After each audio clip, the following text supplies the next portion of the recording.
Something that makes you distinct and unique, your raspy voice, where did that come from? It's come from nearly 40 years of coaching and yelling at people to catch the ball.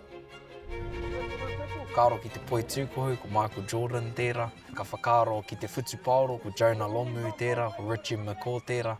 Te whakaaro ki te Pāwhutu Paoro, ko te ingoa tuatahi ka mahuta I te ngutu o te tangata, ko Peter Walters.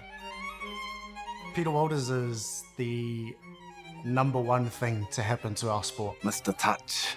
Yeah, he's Mr. Touch. Mr. Touch, Peter Walters. I think he's an absolute legend. I don't know where Mr. Touch came from. No touch there. Go left.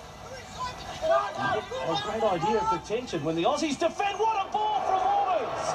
For Matty Mattai. Oh yeah, the no-look flick pass here. People talk about that one all the time. We called it the ninja close. Skill, vision. I suppose for touch enthusiasts or geeks like myself, maybe. Yeah, that pass was awesome. No look. That was quite a popular move for us through the 90s and that. Peter Walters, gas pedal to the max. Peter Walters was a name you've heard of so many times, but it was also like a myth that you never really saw this down far in New Zealand. It's funny, my young fella's here the other day and he was like, oh, you see Peter Walters? And I go, bro, I played with Peter Walters. And he was like, what do you mean? Every time we're on the bike and stuff, we're looking straight at Peter Walters' singlet and we're like, yeah, we want to be as cool as him. Has there been a better influencer of the sport in this country? Hard to say.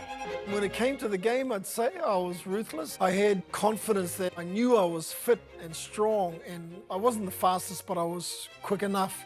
And when I'd take the field, I'd look across, at my opposing middles, and I go, I'm prepared, I hope you are. So, yeah, let's go.